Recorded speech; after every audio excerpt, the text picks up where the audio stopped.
Assalamualaikum warahmatullahi wabarakatuh.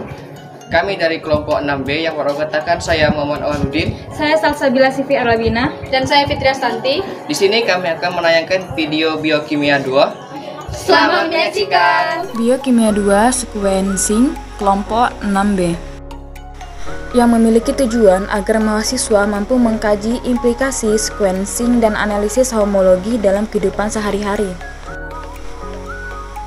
Materi singkat, informasi urutan DNA memberikan informasi yang penting untuk memahami berbagai proses biologis. Urutan basa dalam DNA menentukan urutan basa dalam RNA, molekul di dalam sel yang secara langsung mengkodekan informasional protein. Ada dua metode yang biasanya digunakan untuk menentukan urutan DNA. Yang pertama menggunakan bahan kimia untuk secara khusus mendegradasi untai DNA dan disebut sebagai pengurutan DNA Maxent-Gilbert.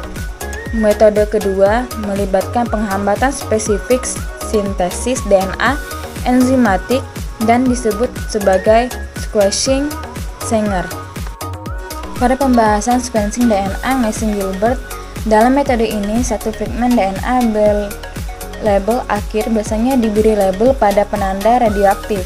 Terkena kerusakan spesifik bahan kimia yang digunakan untuk menginduksi kerusakan DNA adalah dimetisulfat penyerangan G, natrium hidroksida menyerang A, asam format menyerang G dan A, hidrozin menyerang C dan T, dan hidrazin dengan adanya natrium klorida menyerang C.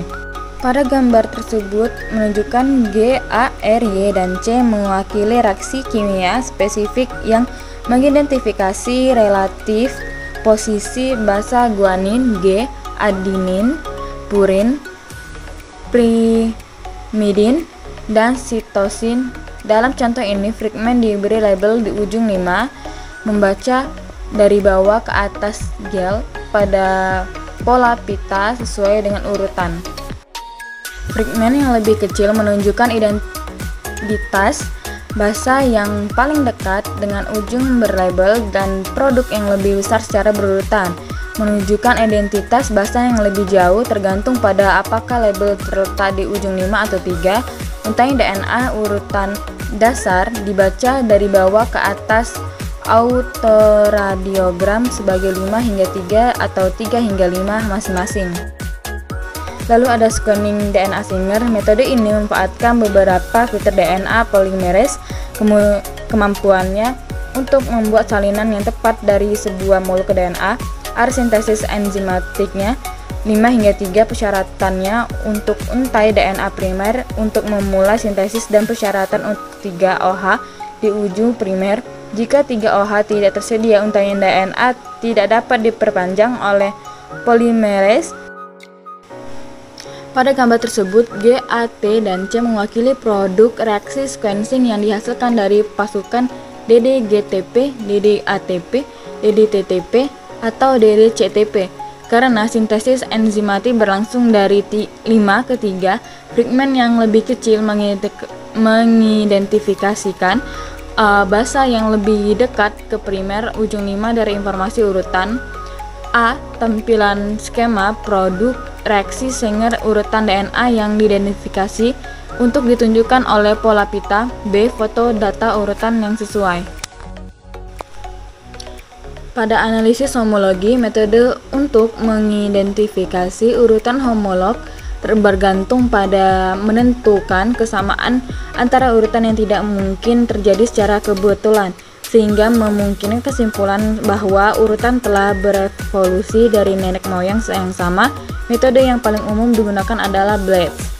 Kecocokan yang mengarah ke selarasan yang signifikan diperpanjang sejauh mungkin untuk memberikan hasil yang homolog yang paling tinggi.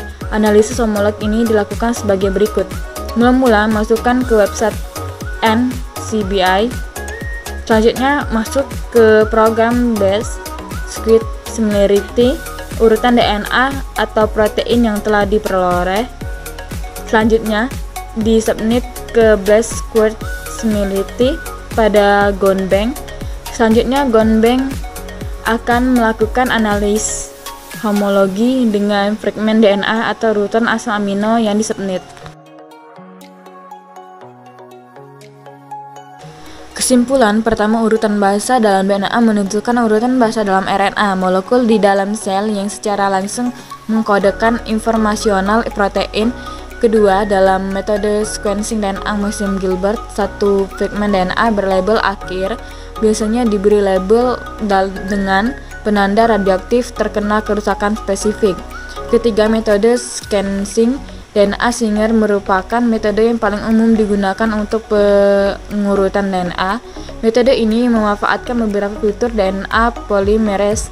Yang keempat, dalam analisis homologi, metode yang paling umum digunakan adalah blend. Baiklah, mungkin itu saja video yang bisa kami tampilkan. Semoga bermanfaat. Kami akhiri.